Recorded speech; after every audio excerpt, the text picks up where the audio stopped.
ඉවේ online channel එකට ඔයාලා හැමෝම සාදරයෙන් පිළිගන්නවා. ඉතින් ඔන්න අදත් අලුත් වීඩියෝ එකක් අරගෙන ආවා. ඉතින් ගොඩක් අය මගෙන් අහලා තිබුණා මගේ BOC Flex app එකේ online banking වීඩියෝ එක බලලා කොහොමද මේ හදාගන්න templates delete කරන්නේ. ඉතින් templates කියන්නේ මොනවද කියලා මම ගොඩක් වීඩියෝස් වල කතා කරලා තියෙනවා. ඉතින් online banking පිළිබඳව ගොඩාක් වීඩියෝස් මගේ channel එකේ තියෙනවා. ඉතින් මේ template එකක් ඒ කියන්නේ saved payee list එකක්. එහෙම නැත්නම් saved payee කෙනෙක් කොහොමද delete කරගන්නේ කියලා අපි අද මේ වීඩියෝ එකෙන් බලමු. ඉතින් ඔය channel එකට අලුත් කෙනෙක් අනිවාර්යෙන් subscribe කරලා එකතු වෙන්න කියලා ආරාධනා කරනවා. මොකද මගේ channel එකේ tech videos වලට අමතරව IT related දේවල්, daily technology ideas මේ වගේ ගොඩාක් දේවල් මගේ channel එකේ තියෙනවා. ඉතින් videos 200ක් ඉක්මවලා දැන් මගේ channel එකේ තියෙනවා. ඉතින් ඔයාලට ඕන දෙයක් බලන්න පුළුවන් මගේ channel එක subscribe කරලා හිටියොත්. ඉතින් ඒකින්ද අලුත් කෙනෙක් නම් අනිවාර්යෙන් subscribe button එකත් එක්කම notification bell icon එකත් click කරලා තියාගන්න. අලුත් videos දාපුවම මේ වගේම ගෙන්න ගන්න. ඉතින් මොනවා හරි ප්‍රශ්න තියෙනවා නම් ඔයාලට මාව social media වලින් ඕනම දෙයකින් contact කරගන්න පුළුවන්. ඉතින් ඒවත් මගේ channel එකේ description එකේ දාලා තියෙනවා. ඉතින් අපි බලමු වැඩි කතා නැතුව කොහොමද මේ template එක delete කරගන්නේ කියලා.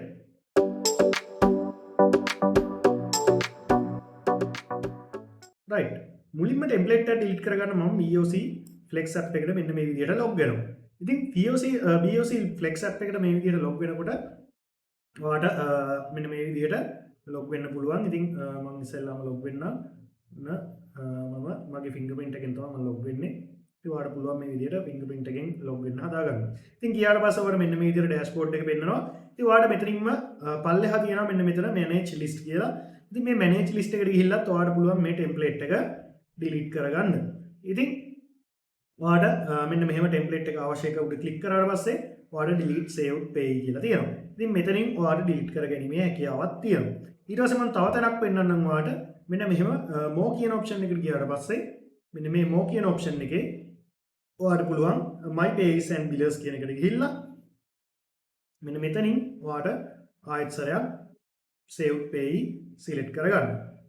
ඉතින් මෙන්න මෙතන saved payee ඔයාලට අවශ්‍ය කරන එක අර select කරලා ඔයාලට පුළුවන් මෙන්න මෙතනින් delete කියලා දෙන්න. ඉතින් delete කියනවාට පස්සේ confirmation එක දෙනවා. ඊට පස්සේ confirm කියන button එක ගැහුවාට පස්සේ මේක delete වෙනවා. ඉතින් මෙන්න මේ විදිහට ඔයාලට පුළුවන් template එකක් successfully අයින් කරගන්න. ඉතින් මේ ක්‍රම දෙකෙන්ම ඔයාලට පුළුවන් මේ විදිහට template එකක් අයින් කරගන්න. ඉතින් ගොඩක් අය මේ පිළිබඳ ප්‍රශ්න අහලා තිබ්බා. ඉතින් ඔයාලට අලුත් කෙනෙක් add කරන්න ඕන නම් මේ add new payee කියන තැනට ගිහලා අලුත් template එකක් save කරගන්නත් පුළුවන්.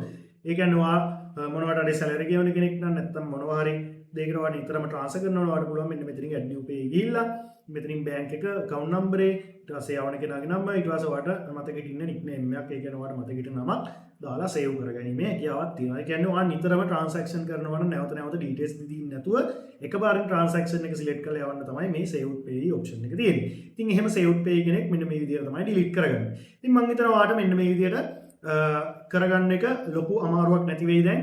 ගොඩක් අය මේ ප්‍රශ්නේ අහලා තිබ්බා මගේ කලින් වීඩියෝ එකට. ඉතින් ඔන්න මම පිළිතුරු වීඩියෝ එකක් විදිහට ඔයාලට මේක පෙන්නනවා. ඉතින් ඔයාලා දැන් මේ විදිහට ගිහිල්ලා ඔයාගේ අනවශ්‍ය templates තියෙනවා නම් ඔයාලට delete කරගැනීමේ හැකියාව තියෙනවා. ඉතින් මොනවද තියෙනවා නම් පල්ලෙන් comment කරලා අහන්න අනිවාර්යෙන් මම ඒවට උත්තර දෙනවා. එහෙම නැත්නම් ඔයාලට social media WhatsApp කරා මේ හැම දෙයකින්ම මාව contact කරගන්න පුළුවන්. ඉතින් ඒවත් මගේ channel එකේ description එකේ දාලා තියෙනවා මාව contact කරගන්න පුළුවන් විදි. ඉතින් ගිහින් එන්නම් අලුත් වීඩියෝ එකකින් නැවත හමු වෙමු. අලුත් කෙනෙක් නම් අනිවාර්යෙන් subscribe කරලා අපිත් එක්ක එකතු වෙන්න. අලුත් වීඩියෝ එකකින් නැවත හමු වෙමු.